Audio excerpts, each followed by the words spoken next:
አንድ ክርስቲያን የሚያሰኘው ምኑ ነው ካላችሁኝ ተስፋው ነው። ስለዚህ በየቀኑ የሰው ልጅ አንድ ኦርቶዶክሳዊ ክርስቲያን በየቀኑ ጠዋት ሲነሳ ማታም ሲተኛ ሁልጊዜ ይዞት መውጣት ያለበት የየቀን ስነ ምግባሩ ተስፋ ነው። በየቀኑ የተስፋ ሰው መሆን አለብን። ቀኑን ሙሉ ስማ አንተ እግዚኦ በተስፋ ባሕቲትከ አይደርከኒ አይደል ያለ ቅዱስ ዳዊት። አቤቱ አንተ ባለኝታ አሳድረኸኛልና ብሏል መዝሙር 5 ላይ መዝሙረ ዳዊት። ተስፋ የክርስቲያን ማደሪያው መዋያው ኑሮው ነው ተስፋ እና ተስፋ አንድ ስነ ምግባር ነው፣ የመንፈስ ፍሬ ነው። ልናፈራው የሚገባና በየቀኑ ሊኖረን የሚገባ ነው። ጠዋት ስንነሳ እንግዲህ ይሄን ትምህርት ሰምተን የለም ተምረናል። ጠዋት ስንነሳ ስለ ተስፋ አስበን እንወጣለን። ማታ ስንተኛ ስለ ተስፋ አስበን እንተኛለን። በተስፋ ደግሞ ተስፋን ማሰብ ብቻ ሳይሆን በተስፋ ምን ይበላችሁ ነው? ደስ ይበላችሁ፣ መደሰት ነው። ከዚያስ ምን አለ? ወለሕማምክሙ ተአገሱ፣ በመከራም ታገሱ ይላል። ተስፋ ያለ ሰው ትዕግስት ይኖረዋል። እናብራራዋለን። ለጸሎትክሙ ተጸመዱ፣ ለጸሎትም ትጉ ይላል። ተስፋ ከሁለቱ ጋር ነው የሚሄደው። ተስፋ ያለው ሰው መከራ ይታገሳል። ተስፋ ያለው ሰው ጸሎት አያቋርጥም። እነዚህ ሁለቱ ሦስቱ አብረው የሚሄዱ ናቸው። እንግዲህ ቅዱስ ጳውሎስ በዚህ ዓለም ጸንተው የሚኖሩ ስንት ናቸው ነው ያለ? 3 ምንድን ናቸው ነው ያለ? እምነት፣ ተስፋና ምንድን ነው? ፍቅር ነው ይላል። እምነት፣ ተስፋ፣ ፍቅር። እንግዲህ አሁን ዛሬ እየተማርን ያለ ስለ አንዷ ስለ ተስፋ ጸንተው የሚኖሩ 3ቱ ናቸው። ሁሉ ነገር ሲቀር መጨረሻ ላይ የሚቀሩት 3ቱ ናቸው።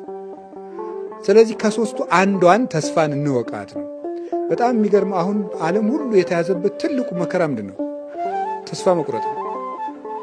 ሁሉ ነገር ተስፋ መቁረጥ፣ ሁሉም በቃ ተስፋ ቆርጠን ነው። እና እንዲሁ ስለ ተስፋ አመለካከታችን እንዲለወጥ ነው። ሰው ነገ ያለው ፍጡር ነው፣ ተስፈኛ ፍጡር ነው። ሲጀመር የሰው ልጅ ተፈጥሮ ለተስፋ የተፈጠረ ፍጡር ነው። ሁልጊዜ ለተስፋ ይፈጠር። በተሳሳተ መንገድም እንኳን እንደው በተሳሳተ መንገድም እንደው አይዞህ ምናምን እንደው እስከ መቼ ነው እንዲነብቱት አንድ ቀን መቼም ይስተካከል ይሆናል የሚለው እንደው ጥሩ ክርስቲያንም ባይሆን መጽሐፍ ቅዱስም ባያውቅ። ምክንያቱም ሰው ተፈጥሮው ለተስፋ ስለተፈጠረ። ሌላው ቀርቶ የሰው ልጅ በተፈጥሮ የሚያስጨንቀው ማን ነው የሚመስላችኋል? ነገ ነው አይደለም? የሰው ልጅ ብቸኛው የሚያስጨንቀው ነገር መጨረሻ ምንድን ነው ነው፣ ወይም መጨረሻ ላይ የምኖረው ማን ጋር ነው። ይሄም ሰው የተስፋ ፍጡር ስለሆነ ሁልጊዜ የሚያስጨንቀው ሰውን የሚያስጨንቁት ከብዙ ነገሮች አንዱ ትናንትና ነገ ናቸው አይደለም? እንዲህ ባላረግ ኖሮ፣ እንዲህ ባላረግ ኖሮ፣ እንዲህ ባላረግ ኖሮ፣ እንዲህ ባላረግ ኖሮ፣ ከዛ ደግሞ እንዲህ ባረግ ኖሮ፣ እንዲህ ባረግ ኖሮ፣ እንዲህ ባረግ ኖሮ ያስጨንቀዋል። ሁለተኛ ደግሞ ነገ ምንድን ነው መሆነው፣ ምን ይመጣብኝ ይሆን የሚለው ያስጨንቀዋል።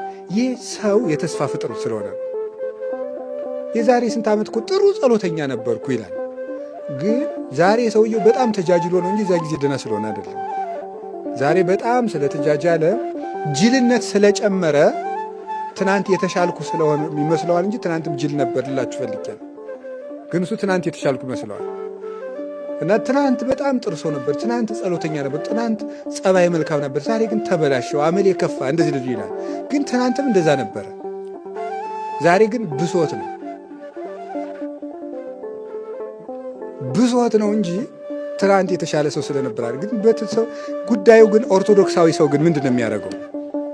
ኦርቶዶክሳዊ ከዛ ትናንትን እንትላል፣ ዛሬን ይንቃል፣ ነገን ዛሬን እያቃለለ ደግሞ የሚያስደንቀው ደግሞ ነገር የሚጠብቀው ነገር ዛሬ ተጎልቶ ነገ በቃ የተሻለ ጊዜ መቼም አያለው መቼም እግዚአብሔር መቼም ይሄን ሳያሳየኝ አይገለኝም ይላል። ተጎልቶ ነው እንደዛ የሚለው። ግን ኦርቶዶክሳዊ ሰው ትናንትን ለትናንት ይተዋል፣ ከትናንት ይማራል፣ ዛሬን ይሰራል፣ ነገን በተስፋ ይጠብቃል። ኦርቶዶክሳዊ ሰው እንደዛ ነው። ትናንት መማሪያ ነው። ከክፉም ይማራል፣ ከበጎም ይማራል። ዛሬን ደግሞ ይሰራበታል። የመዳን ቀን ዛሬ ስለሆነ ለነገ ደግሞ ተዘጋጅቶ ይጠብቃል። ተዘጋጅታችሁ ጠብቁኝ አይደል ያለ? ተዘጋጅታችሁ ኑሩ ስለተባለ ከትናንት ተምሮ በዛሬ ሰርቶ ለነገ ተዘጋጅቶ መኖር ኦርቶዶክሳዊነት መልክ ነው። የኦርቶዶክሳዊ መልኩ ነው። ተስፋ ነገ ነው። ወይስ ዛሬ ነው? ለመሆኑ ተስፋ ምንድን ነው? ተስፋ ማለት አለኝታ ማለት ነው አይደለም? ተስፋ ማለት አለኝ ማለት ነው፣ አለኝታ ነው። ተስፋ ማን ነው? ተስፋ ማን ነው? እግዚአብሔር ነው። ተስፋ እግዚአብሔር ነው። መኑ ውእቱ ተስፋዬ አኮኑ እግዚአብሔር። አሁንስ ተስፋዬ ማን ነው? ማን አይደለም ነው የሚለው? እግዚአብሔር አይደለምን ይላል። አንድ ሰው በእግዚአብሔር የሚያምን በመሆኑ የሚያሳየን በእምነቱ በተስፋውና በፍቅሩ። ተስፋ ሲጎለን የውላችኋል በሦስቱ የማመናችን ጥቅም፣ በአብ በወልድ በመንፈስ ቅዱስ የማመናችን ጥቅም ምንም አይደለም። ተስፋ ያለው ሰው ነው በሥላሴ እንዳመነ ማረጋገጥ የሚችለው። ስለዚህ ወልድ ተስፋ ይባላል። ለምንድን ነው ከሦስቱ ተስፋ የሚለውን ወልድ የወሰደው? ለምንድን ነው? የነቢያት የተስፋቸውን ፍጻሜ የፈጸመው ማን ስለሆነ ነው? በተለየ አካሉ ተገልጦ ሥጋ ለብሶ የመጣ እሱ ስለሆነ ተስፋ ለወልድ ተሰጥቶ ይተረጎማል እንጂ አብ ተስፋ አይደለም ማለት አይደለም። ሁሉም በሁሉ አሉበት። በአብ እምነትነት ማን አለበት? ወልድ መንፈስ ቅዱስ። በወልድ ተስፋነት ማን አለበት? አብ መንፈስ ቅዱስ። በመንፈስ ቅዱስ ፍቅርነት ማን አሉበት? አብ ወልድ፣ ሁሉም አሉበት። ግን ተስፋ ለወልድ ተሰጥቶ የሚነገርበት ምክንያት የነቢያትን ቀጠሮ የመዳን ተስፋ የፈጸመው እሱ ስለሆነ ነው። በሥጋ ተገልጦ ሞቶ ተሰቅሎ አስታርቆ ትንቢተ ነቢያትን የፈጸመ የማዕዘኑ ራስ ሆኖ የታየ እሱ ስለሆነ በተለየ አካሉ ሥጋ መልበሱንና ትንቢተ ነቢያትን መፈጸሙን በኋላም ታይቶ ተገልጦ ዋጋ በክበበ ትስብእት ተገልጦ የሚያስረክብ እሱ ስለሆነ ነው። ከዚያ የተነሳ ተስፋ በወልድ ይመሰላል፣ ወይም ተስፋ ማለት ወልድ ነው እና እግዚአብሔርን ተስፋ ማድረግ ቅዱስ ዳዊትም ተስፋችን እግዚአብሔር እንደሆነ ነግሮናል። መዝሙር 26 ቁጥር 14 ላይ ምንድን ነው የሚለው? ተአገሶ ለእግዚአብሔር ወቀብ ፍኖቶ ወተሰፎ ለእግዚአብሔር። እግዚአብሔርን ተስፋ አድርግ፣ ወተአገሶ ታገሰው፣ በርታ፣ ልብህ ይጽና ይላል። እግዚአብሔርን ተስፋ አድርግ። ስለዚህ ተስፋችን እግዚአብሔር ነው። እንግዲህ በተስፋ ደስ ይበላችሁ ማለት ምን ማለት ነው? ተርጉሙት። በማን ደስ ይበላችሁ ማለት ነው? በጌታችን በኢየሱስ ክርስቶስ ምን ይበላችሁ ማለት ነው? ደስ ይበላችሁ ነው። ፊልጵስዩስ ምዕራፍ 4 ቁጥር 4 ላይ ይህንን ገለጸው። ምን ብሎ? እብለክሙ ተፈስሑ ዘልፈ በክርስቶስ፣ ደግሜ እላችኋለሁ በክርስቶስ ደስ ይበላችሁ ብሎ ተናገረ። በተስፋ መደሰት ማለት ምን ማለት ነው? ወይም በክርስቶስ መደሰት ወይም ተስፋን አድርጎ መደሰት ማለት ምን ማለት ነው? አንድ ሰው ተስፋ አለው ሲባል ምን ማለት ነው? ተስፋ አለው ሲባል ምን ማለት ነው? የመጀመሪያው ሁሉን በሚችል በእግዚአብሔር እጅ ውስጥ እንዳሉ ማመን ማለት ነው። እግዚአብሔርን ተስፋ ማድረግ ማለት እሱ ነው። ተስፋ አንድ ሰው ተስፋ አለው ማለት ምን ማለት ነው? ሁሉን በሚችል በእግዚአብሔር እጅ ውስጥ አለሁ ብሎ ማመን ነው። እምነት የሌለው ተስፋ የለም። ተስፋ የሚጎድለው እምነት ሲጎድል ነው። እግዚአብሔር እቅፍ ነኝ ማለት ነው። ይሄ በተስፋ መደሰት ነው። በእግዚአብሔር እጅ ነኝ ማለት ከእግዚአብሔር ጋር እኖራለሁ ብሎ እግዚአብሔር አብሮኛል፣ እሱ ይጠብቀኛል፣ እሱ እጅ ላይ ነኝ ብሎ ማመን። ሁሉን በሚችል በእግዚአብሔር ካህሊነት ላይ መውደቅ ነው፣ ራስን መጣል። ግድፍ ላይ ለእግዚአብሔር ህሊናከ ወውቱ ይሴሰየከ፣ ህሊናህን በእግዚአብሔር ላይ ጣል ብሏል ቅዱስ ዳዊት። ጣለው፣ ራስን መጣል ለእግዚአብሔር። ለእግዚአብሔር ፈጽሞ አሳልፎ መስጠት ራስን፣ እሱ ነው ተስፋ ማለት። በእግዚአብሔር ጥበቃ ውስጥ መሆን። አንድ እግዚአብሔር የሰጠን ቃል ኪዳን ምንድን ነው? ሁልጊዜ አብሬያችሁ እሆናለሁ ነው። ይህን ሁልጊዜ መርሳት የለብንም። አብሬያችሁ እሆናለሁ፣ እኔ ከእናንተ ጋር ነኝ የሚለው እግዚአብሔር የሰጠን ዋስትና ነው። በዚህ ሁልጊዜ እርግጠኛ መሆን፣ እኔ ከእናንተ ጋር ነኝ የሚለው እግዚአብሔር ከእኔ ጋር ነው ብሎ ማመን ተስፋ ማለት እሱ ነው። እግዚአብሔር ከአባቶች ጋር ብቻ ሳይሆን ከእኛም ጋር እንዳለ ማመን ነው። እግዚአብሔር ከአባቶች ጋር ብቻ ሳይሆን ከማን ጋር እንደሆነ ከእኛም ጋር የሚኖር ነው እግዚአብሔር። መጽሐፈ ኢያሱ ምዕራፍ 1 ቁጥር 5 ላይ እንዲህ ብሎ ይናገራል። ኢትፍራ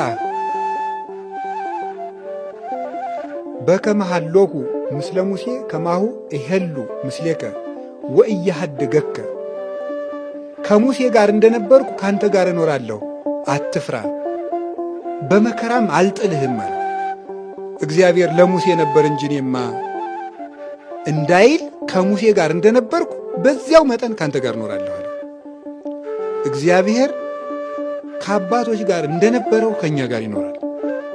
ከትልልቆች ጋር እንደነበረው ከትንንሾች ጋር ይኖራል። እግዚአብሔር ከኛ ጋር ለመሆን ከኛ መስፈርት ፈልጎ አይደለም ከኛ ጋር የሚሆን። ፍጥረቶቹ በመሆናችን አብሮን አለ። ሰው በመሆናችን አብሮን አለ። ክርስቲያን በመሆናችን አብሮን አለ። ሰይጣን ሰውን በጣም አድርጎ የሚፈትነው ክርስቲያኖች ኃጢአት በማሰራት ብቻ አይደለም፣ ተስፋ በማስቆረጥም ጭምር ነው። እስኪ ተስፋ ማስቆረጥ በሉ እንጂ። አው የሰይጣን ትልቁ ክፋቱ ኃጢአት ማሰራቱ አይደለም። ኃጢአት ከሰራ በኋላማ ንስሐ ልትገቡ እንደምትችሉ ጠንቅቆ ያውቀዋል። ኃጢአት ከሰራን በኋላ የሰይጣን ትልቁ ክፋቱ በዛ በሰራነው በደል ተስፋ ቆርጠን እኛ ለዚህ የተገባን አይደለንም ብለን እንድንኖር ማድረግ። ፍጻሜያችሁን እናንተ ሳትሆኑ እግዚአብሔር ነው የሚያውቀው። እየሰማችሁ ነው። ስለዚህ ክርስቲያን ተስፋ ይቁረጥ የሚባለው ለዛ ነው። ክርስቲያኖች ዛሬ ላይ ያላችሁ ማንነት፣ ዛሬ ላይ የምንጠላው ብዙ ነገር፣ እኛ ላይ ያለው ነገር በሙሉ ጅማሬው ሊሆን ይችላል እንጂ ፍጻሜው አይደለም። የኃጢአታችን ድምር ውጤት እኛን አይገልጸንም። የኃጢአታችን የተጨመቀው ማንነታችን እኛን አሁን ላይ ያለውን ማንነታችንን ሊናገር ይችላል እንጂ እስከ ፍጻሜው ድረስ እንደዛ ሆናችሁ ትቀጥላላችሁ ማለት አይደለም። ለዛ ነው ብዙ ሰው ተስፋ ይቆርጣል። ዛሬ ላይ ክፉ መስራቱን የሚያው ነገ እኮ ልቡን ከከፈተለት እግዚአብሔር ደግ ሊያሰራው ይችላል አይችልም? ይችላል አይችልም? ክርስቲያኖች እግዚአብሔር እናንተን የሚያይበት አይንና እናንተ ራሳችሁን የምታዩበት አይን በጣም ይለያያል። እግዚአብሔር እናንተን የሚያይበትና ሰዎች እናንተን የሚያዩበት አይን በጣም የተለያየ ነው። ከጥያቄ ያለፈ የተግባር ነገር ስለማንጠየቅ እንዴት እኮ የላሸቀ መንፈሳዊ ህይወት እንዳለ ማንም ከኛ መካከል ያለንን እምነት ጥንካሬ ሊያሳይ የሚችል የሚፈትን ፈተና ስላልመጣብን ማን ማመኑ ማን አለማመኑ በምን ይታወቅ? እንደዚህ አይነት ጸባይ ያለን ሰዎች አለን። በነገራችን ላይ ለእግዚአብሔር ይሁን ለቤተ ክርስቲያን የሆነ ነገር አድርገን ካልተነገረልን እንዳላደረግን፣ ካልተዘመረልን እንዳልሰራን የሚመስለን ሰዎች አለን። ክርስቲያኖች በመንፈሳዊ ህይወታችሁ ለእግዚአብሔር ልታረጉለት የምትፈልጉትን ነገር በሙሉ ካረጋችሁለት በኋላ ምስጋናው ከሰው እንዲመጣ አትጠብቁ። እግዚአብሔር ያመሰግናል። እግዚአብሔር ሲያመሰግን በንግግር ብቻ አይደለም፣ በህይወትም ጭምር። እግዚአብሔር ሲሰጥ በጆሮአችሁ ሰምታችሁ እንድትጠግቡት ብቻ የሚያደርግ ምስጋና ብቻ አይደለም፣ በህይወታችሁ የምትናፍቁት አምላካችሁ ጋር አብራችሁ መኖር የሚያስችላችሁን ነገር በሙሉ መስጠት ይችላል። ሰው ገንዘብ ይዞ ቤተክርስቲያን ሲመጣ፣ ሰው ዕጣን ጧፍ ዘቢብ ይዞ ቤተክርስቲያን ሲመጣ ያስገባበትን የብዛት ልክ እያየ መመስገን የሚያስፈልገኝም በዛ ብዛት ልክ ነው ሊል አያስፈልግም። የሰጠው ለእግዚአብሔር ከሆነ የሚከፍለውም ማን ነው? የሚሰጠውስ ማን ነው? ዋጋውንስ በላይ በሰማያት በማይጠፋ መዝገብ የሚጽፍለት ማን ነው? ለእግዚአብሔር የሰጠነውን ታዲያ ለምንድን ነው ከሰው የምንፈልገው? ለእግዚአብሔር ያደረግነውን ለምንድን ነው ከሰው መተን የታለ ብለን የምንጠይቀው? እግዚአብሔር ግን አንዳንድ ነገሮችን በትልቅ ሰው ሳይሆን በተናቁት ሰው መስራት ስለሚፈልግ ነው። አንዳንድ ሰው ክርስቲያኖች ስለ እምነታችሁ ሲጠይቃችሁ ማስማትና ማወቅ የሚፈልገው ስለ እምነታችሁ ብቻ አይደለም። አበው ሲናገሩ ምን ይላሉ? አፍ ሲከፈት ምን ይታያል ይባላል። ምን ይታያል? አዎ የምንናገራትን ነገሮች መርጠን መናገር አለብን። የማናውቀውን በምንናገርበት ጊዜ ላይ ንግግራችን ሳይሆን ጭንቅላታችንም ጭምር ስለሚታይ ቤተ ክርስቲያንም እኛ ነፍስ ላይ ዋጋ ሊያመጣ የሚችል ነገር ልናመጣ እንችላለን። እንዲህ ከመሆን እግዚአብሔር ይጠብቀን። ስሙ በደንብ የእግዚአብሔርን ስም በከንቱ አትጥራ አለ። እኛ የእግዚአብሔርን ስም የት ያልጠራ ነው ቦታ አለ? እውነት ይሁን ውሸት ለምደነዋል ዝም ብለን የምንጠራው። ቅዱሳት ምስጢራት የሚከብሩበት፣ የቤተ መቅደሱ ነዋያት የሚባረኩበት፣ ቅዱስ ሥጋውና ክቡር ደሙ ሲፈተት እንኳን የሚጠራውን የእግዚአብሔር ስም እኛ አፍ ላይ እንደረከሰ እኮ ቀርቷል። እንደፈለግን የምንጠራው ለውሸቱም ለእውነቱም ማርያምን፣ ገብርኤልን፣ ኡራኤልን፣ እግዚአብሔርን እያልን የምንምለው። ወንጌል ግን ምንድነው የሚለው? እውነት ከሆነ እውነት እውነት በሉ፣ ውሸት እስከሆነ ሐሰት ሐሰት በሉ። እግዚአብሔር የሚገባውን ጊዜ ሳንሰጠው የሰረቅነው ሰዎች የለን አለን። ገንዘቡም ይገዛናል። እኛ እግዚአብሔርም ይገዛናል እንላለን፣ ሆዳችንም ይገዛናል። ምንም አይገዛን ነገር አለ? አመንዝራዎች ነን ማለት ነው። እኛ ከልጅነታችን ጀምሮ ምን ያልሰራ ነው ኃጢአት አለ?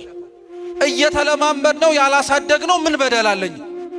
ደፍረን አፋችንን ሞልተን ከልጅነት ጀምሮ ይሄን ጽድቅ ሰርቻለሁ የምንል ሰዎች ያርገን። አው ፍጹም መሆን የሚፈልግ እግዚአብሔርን በኃጢአት እያሳዘነው እንደሆነ መቼ ነው የምለወጠው እያለ የሚጨነቅ ሰው ካለ ያላችሁን ነገር በሙሉ ለእግዚአብሔር ስጡት። ሁሉን ነገር እንስጠው። እውነቴን ነው የምላችሁ ክርስቲያኖች፣ አንዳንዶች ኃጢአታችንን መተው ካለብን ክፉ ነገር መላቀቅ የከበደን ያንን ክፉ ነገር የምንወድበት ፍቅራችን ነቅሎ ስላልጠፋን። ምንም ባይኖራችሁ ኃጢአት ግን መተው ትችላላችሁ። እየሰማችሁ ነው? ምንም ልትሰጡት ለእግዚአብሔር የምትችሉት ነገር ላይኖር ይችላል። ኃጢአት ትታችሁ ግን ራሳችሁን መስጠት አትችሉ? ትችላላችሁ? አትችሉ? እንችላለን። እግዚአብሔር ከኛ በላይስ ምን ስጦታ ልንሰጠው እንችላለን? ለሱ ጧፍ ነው፣ ዕጣን ነው፣ ዘቢብ ነው እንዳይመስላችሁ ክርስቲያኖች። እንደዛ ሲባል ደግሞ አታምጡ ማለት አይደለም። ግን ትልቁ ለእግዚአብሔር የሚፈልገው ነገር እናንተን። ልክ ነው። ዛሬ አትጠቅሙም ተብላችሁ ይሆናል ቤተሰቦቻችሁ አትጠቅሙም ያሏችሁ፣ እጮኞቻችሁ አትጠቅሚም ብለው የተዋችሁ፣ አንተማ ለሥራ አታስፈልግም አትጠቅምም ተብለ የተቀነስክ የተባረርክ ለምንድነው አልጠቅምም ብለ ለራስ ደግሞ የነገርከው? ወጣቶች ዛሬ በሚሆነው ነገር ሥራ አጣችሁ ሊሆን ይችላል። ትምህርት አልሳካ ብሎ ተዘግቶ ሊሆን ይችላል። የምወዳቸውን እንዴት እጦራለሁ ብላችሁ ጭርምት ኩርምት ብላችሁ እያላዘናችሁ እያለቀሳችሁም ሊሆን ይችላል።